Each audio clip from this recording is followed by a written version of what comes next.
Louis Bernays. Un ser nefasto se puede existir.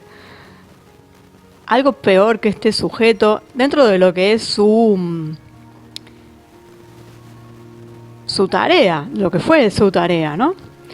A él se lo considera el padre de las relaciones públicas, y esto como si fuera algo maravilloso. Y lo que hizo fue perfeccionar el arte de la manipulación pública,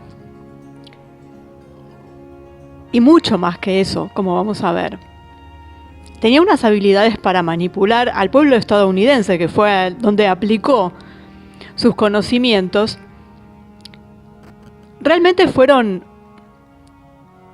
muy poderosas y que hizo que el pueblo norteamericano confiara ciegamente en su voz. Es cierto que el pueblo norteamericano tiene una tendencia a creer, a ser consumista, es decir, cae rápidamente en las redes, pero bueno, no son los únicos.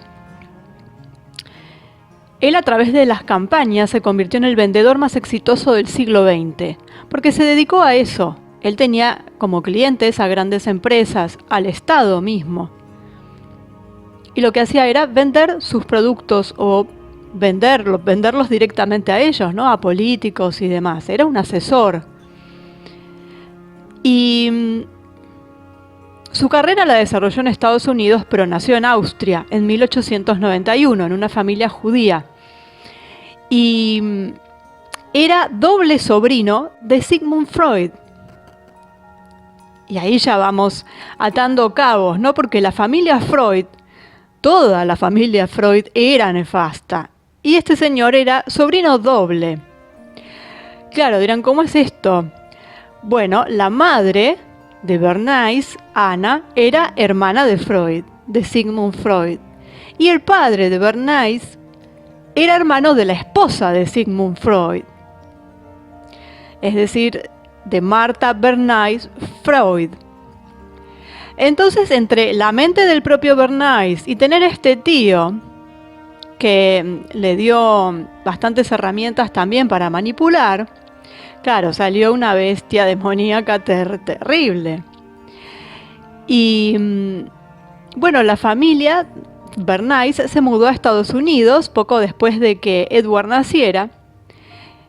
Y así que se crió en Estados Unidos. Se graduó en la Universidad de Cornell con un título en agricultura, que uno dirá no tiene nada que ver con lo que hizo después, porque lo que hizo fue elegir el periodismo como su carrera inicial. Y ya también ahí vemos una elección que marca, ¿no? ¿Qué es lo que quería hacer? Manipular. Entonces, con todo lo que él aprendió, tanto académicamente como de su propia familia, por ejemplo, ayudó a la administración de Woodrow Wilson a defender la idea de que el papel de Estados Unidos en la Primera Guerra Mundial era solo llevar la democracia a Europa. Realmente dominaba la habilidad de la persuasión hasta la médula. Fue el pionero, realmente, de la propaganda, de lo que se llama propaganda, que todos conocemos a grandes rasgos por Goebbels, pero Goebbels se basó en Bernays. Eso lo vamos a ver más adelante.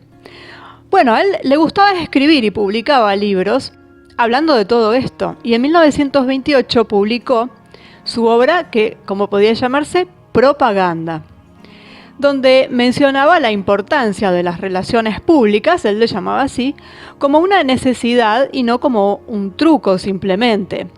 Y esta obra fue realmente muy influyente en todos los que vinieron después. Y él fue testigo de la efectividad de la propaganda durante los escenarios de guerra. Supo ver muy bien cómo venía la cosa y, viniendo de la familia que venía, sabía perfectamente lo que tenía que hacer. Además, vamos a ver con quién estaba relacionado. Entonces él lo que se planteó fue que si esta propaganda servía durante la guerra, estamos hablando de la Primera Guerra Mundial, él se preguntó qué tan probable era que sirviera también en tiempos de paz.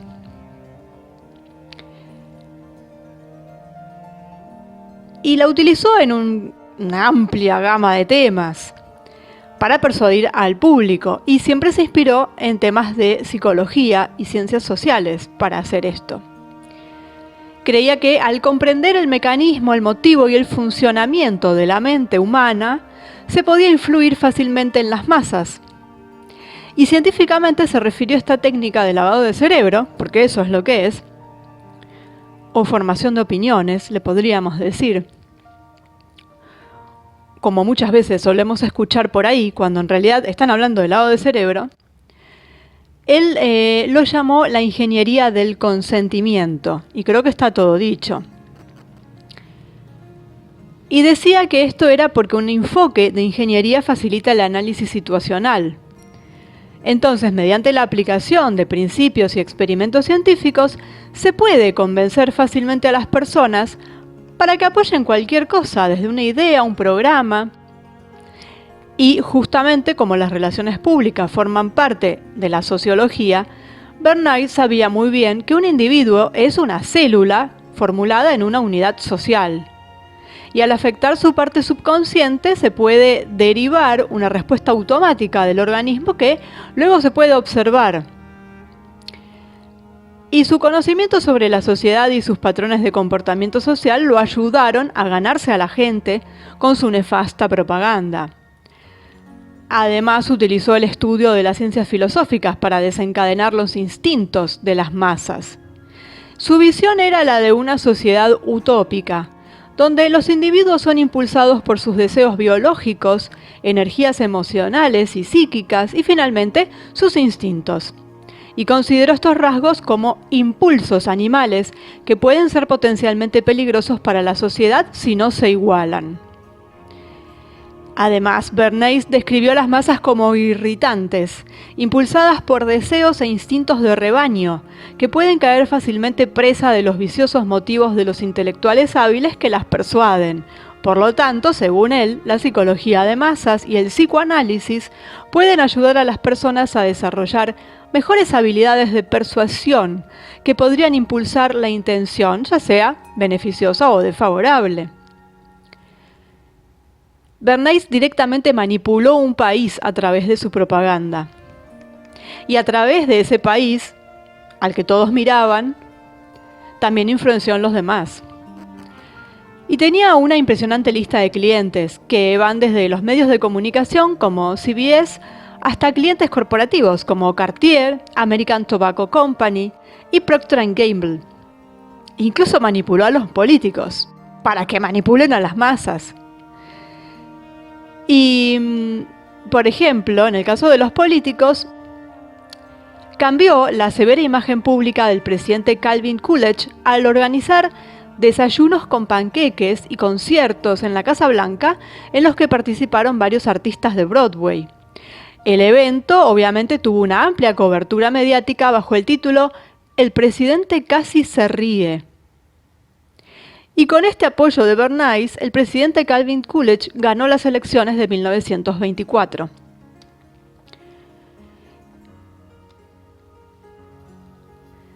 Además fue editor médico del Medical Review, fue financiado por las fundaciones de Rockefeller, por Roosevelt, por Vanderbilt, por las familias.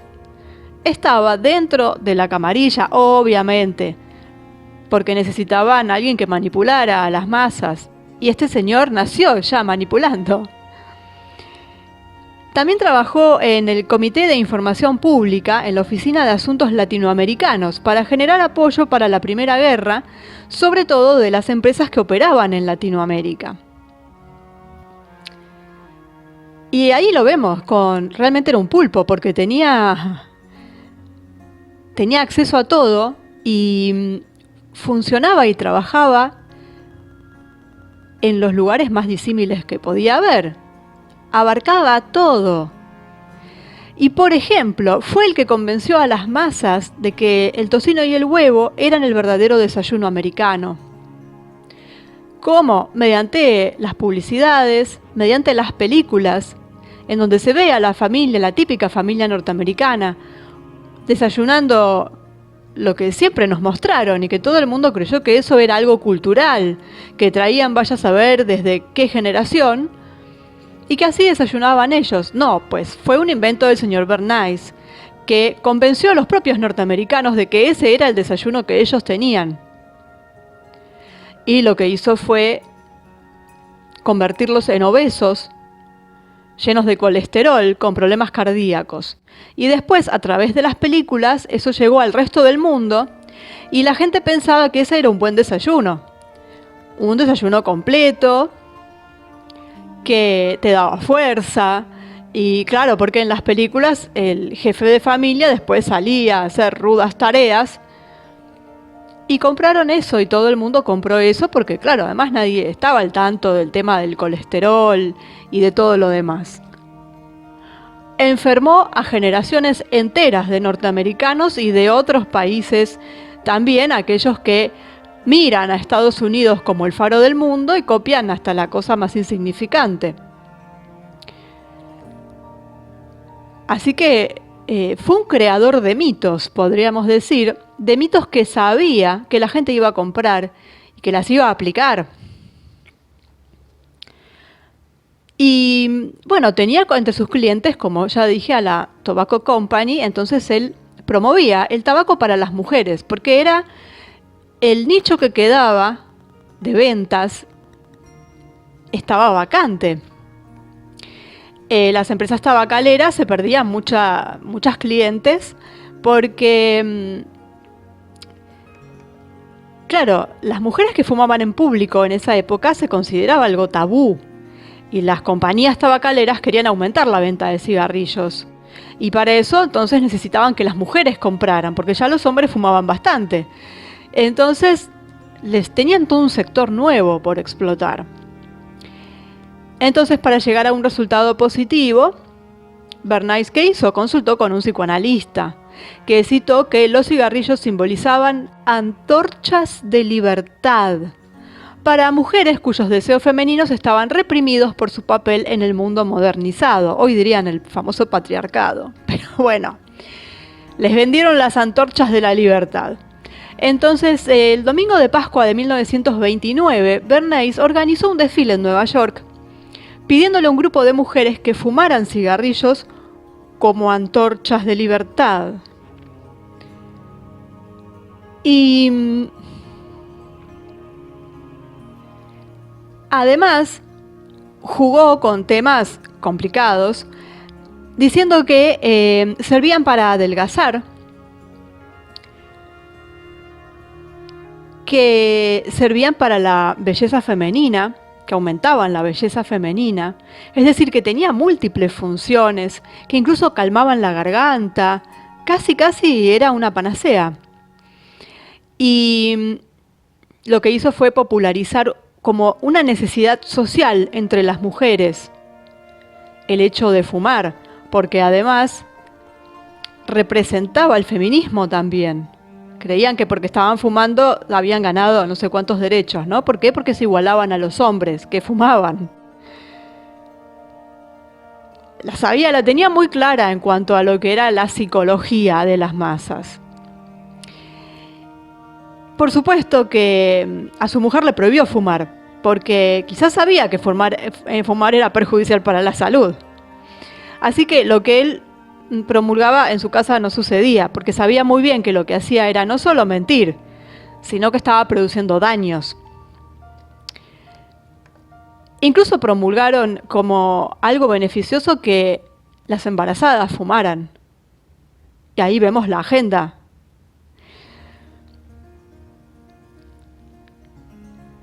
Y su cliente Lucky Strike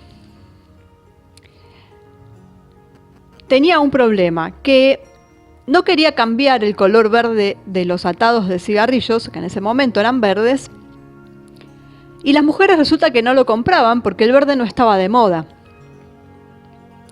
Entonces, ¿qué hizo Bernays? Como el cliente no quería cambiar el color, que esa había sido su primera sugerencia, por cambiarlo por un color que estuviera de moda, y Lucky Strike no quiso, la compañía no lo quiso hacer, entonces ¿qué hizo? Poner de moda el verde. Entonces le pagó a gente en los eventos, creó bailes, donde todos iban de verde. Creó la ilusión del verde. Entonces, el paquete de Lucky Strike pasó a ser algo de moda. Ahí vemos lo intrincado del cerebro humano y lo estúpido del cerebro humano también, ¿no? Porque antes no lo compraban porque era verde y después lo compraron porque era verde. Entonces, él era un demonio, pero del otro lado había mucha oveja. Y él lo supo explotar al máximo, al máximo. Y así es como las modas se imponen, ¿no? Porque si uno se pone a pensar, cuando de golpe se llenan las tiendas de ropa, por ejemplo, con toda una gama de color, que es la que está de moda esa temporada, ¿quién lo decidió y por qué? Las mujeres en general, los hombres ahora que le están dando un poco más de importancia a la moda, no se preguntan, ¿por qué este año se usa el rojo, por ejemplo? ¿A quién se le ocurrió? ¿Por qué? Ni siquiera vayamos ya a una pregunta más complicada que sería ¿qué están buscando? ¿Por qué necesitan que compremos algo rojo? Sino simplemente decir ¿cuál es el motivo que este año es el rojo? ¿Y quién fue el cráneo que dijo este año van todos de rojo? Nadie se lo pregunta. Van y compran algo rojo. Está bien, a veces incluso se complica porque no hay cosas de otro color. Pero está bueno hacer el ejercicio, ¿no? Y decir, primero, ¿por qué ese color en particular? ¿Qué quieren? ¿Qué están buscando? ¿Qué pueden lograr vistiendo a la gente de ese color? Porque en general, la primera respuesta es, bueno, lo que quieren es que compres, porque el año pasado se usó otro color y este año estás obligado a comprar porque la que tenía ya no se usa. Sí, esa es una cuestión comercial, lo mismo que con los modelos y con todas esas cosas, es para vender. Esa parte la sabemos todos, o casi todos. Pero ¿quién lo decide? Cuando sepamos quién lo decide, podemos también saber para qué quiere ese color. Si es un color al azar, simplemente para que te veas obligado a comprarlo porque hace mucho que no se ponía de moda y ya no hay nada en tu armario de ese color, o si nos están moviendo a que todos, además de estar todos uniformados, por supuesto, y que eso tiene una respuesta psicológica, los colores son vibraciones, entonces también pueden estar manipulando desde ese sentido. ¿Y quién es el que lo decide? A todos se les ocurrió de golpe en el planeta, a todos los diseñadores de moda se les ocurre el mismo color, a la par, sincronizados. Es un poco extraño, es más bien que hay una orden, alguien baja una línea con un color. Bueno, este señor era uno de estos. Y también usó técnicas de venta para niños, o sea, no dejó a nadie que se salvara de su propaganda. Por ejemplo, para convencer a los niños de que bañarse podía ser una actividad divertida, organizó concursos de esculturas de jabón, concursos de natación, que bueno, hasta ahí podríamos decir que no está mal. Pero puede hacer eso como puede hacer cualquier otra cosa. Puede hacer, hizo de hecho manipulaciones utilizando el miedo, es decir, mediante el miedo, infundir miedo en las personas para que terminen comprando o aceptando alguna que otra cosa. Por ejemplo, para vender vasos descartables, usó imágenes subliminales de enfermedades venéreas en los vasos comunes. Entonces, el que estaba sujeto a ver esas imágenes subliminales en un vaso común, cuando lo veía, lo rechazaba, porque lo identificaba con una enfermedad venérea. Entonces, ¿qué hacía? Compraba el vaso descartable. llegamos a ese punto en donde está generando un trauma. Obviamente que no le importaba, ¿no? Pero las cosas que se pueden hacer y las cosas que habrá hecho, porque esto es lo que contaron. Y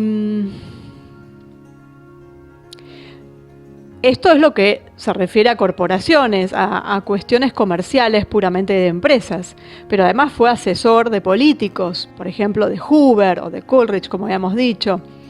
Fue asesor de la Armada, del Ejército. Claro, ¿qué mejor que alguien que sabe manipular la mente así que ser un asesor del Ejército? Él lo que hacía era inventar una historia que le contaba a la gente. Y la gente la compraba porque él tenía las técnicas para que así sucediera. Eran los métodos de Freud. Así manipuló a las masas. Y después el Tercer Reich usó sus escritos para su propaganda. ¿Quién? Goebbels. Al que todo el mundo identifica como el precursor de la propaganda, pero el pionero fue Bernays. Goebbels lo copió y le habrá agregado alguna que otra cosa, por supuesto. Pero era admirador de Bernays. Imaginémonos, Goebbels admiraba a Bernays. Y Bernays era judío.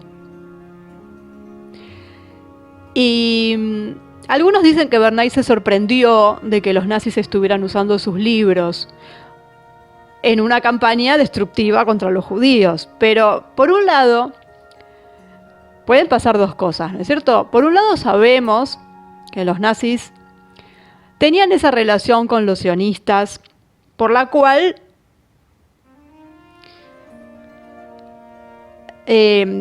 como expliqué en el video sobre los nazis y en el otro del sionismo, tenían hasta un acuerdo por el cual se sacaban de encima a los judíos y los mandaban a Palestina, que era lo que los sionistas querían.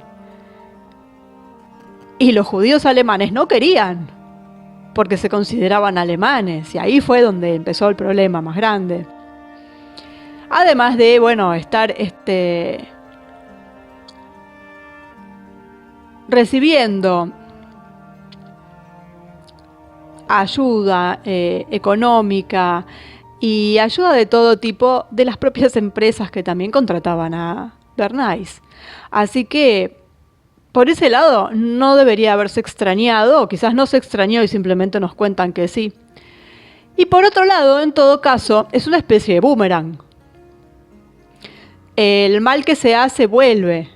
Entonces, si a él le molestó porque se usó en contra de los judíos, y bueno, él lo usó en contra de todo un país y aledaños. Así que la queja no vale en este punto.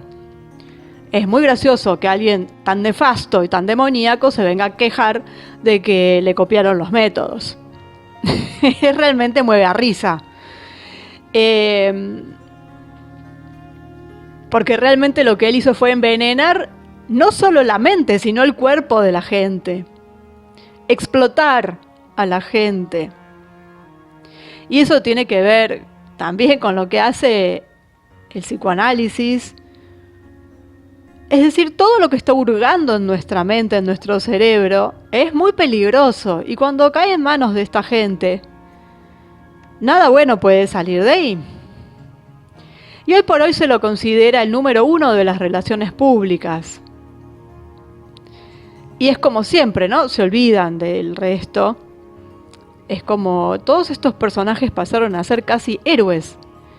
Y fueron depredadores del ser humano.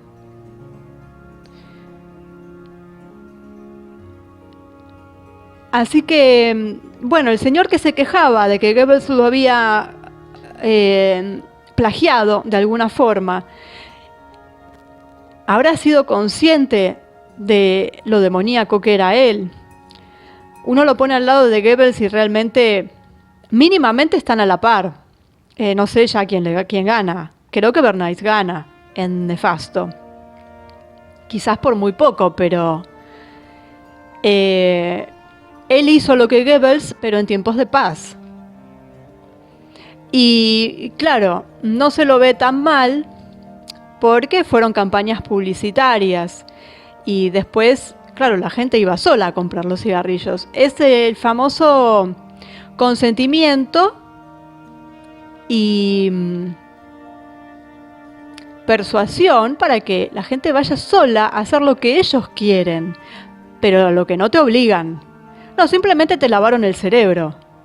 Nada más, es un pequeño detalle. Pero si alguien se queja, no, pero lo hizo por su propia voluntad. Sí, claro, lo hizo por su propia voluntad, que está absolutamente manejada, manipulada, lavada, y hasta le enfermaron la cabeza. Entonces, ¿qué diferencia hay entre eso y que te obliguen?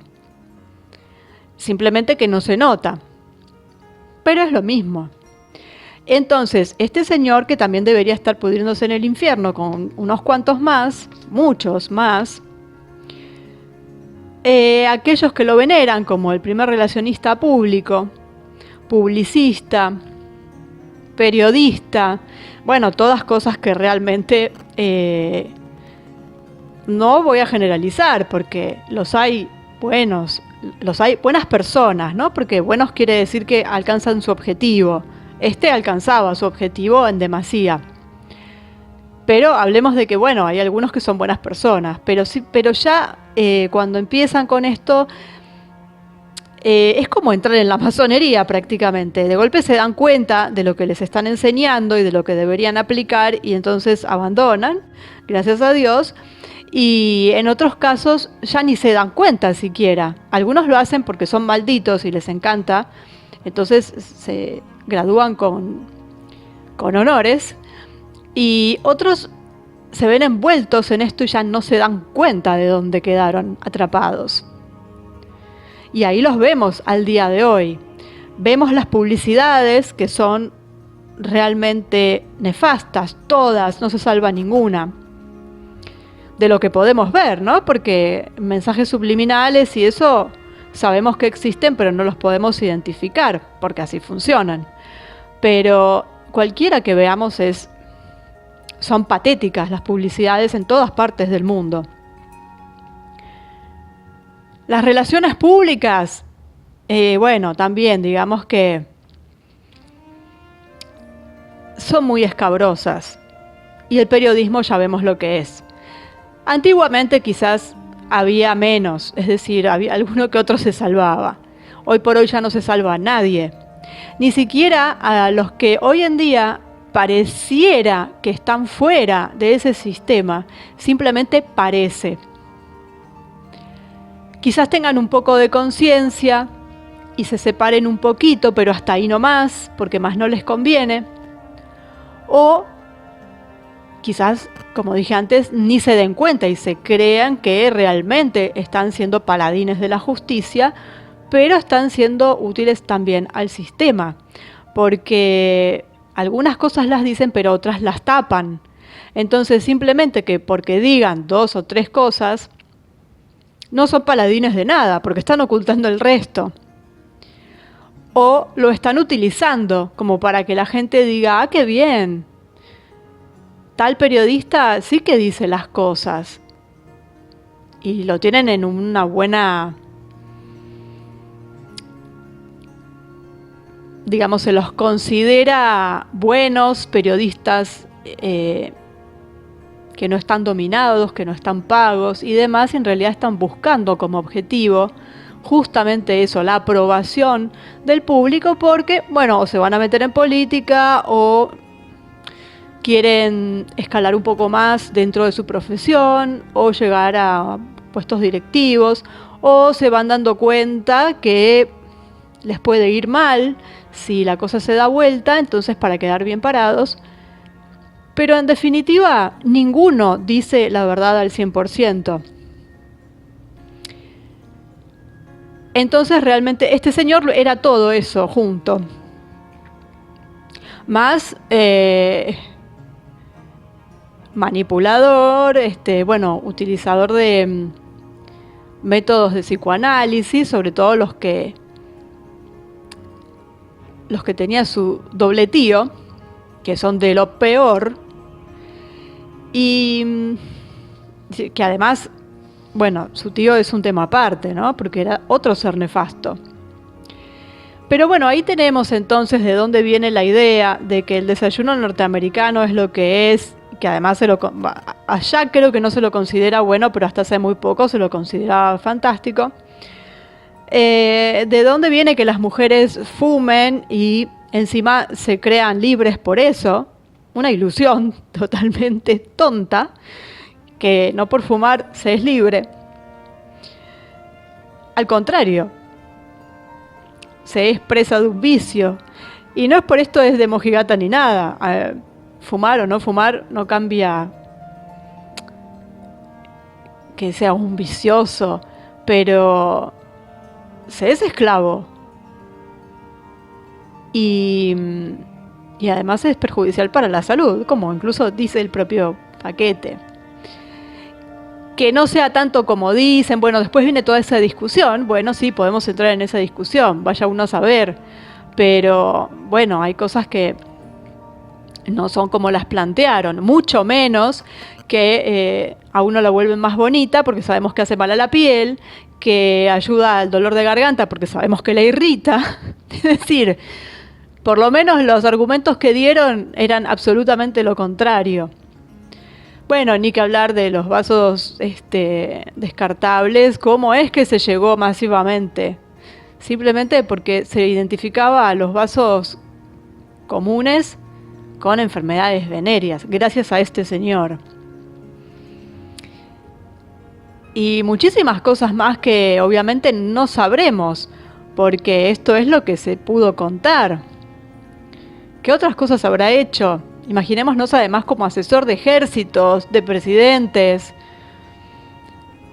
Bueno, nada, un verdadero demonio, miembro de una familia demoníaca.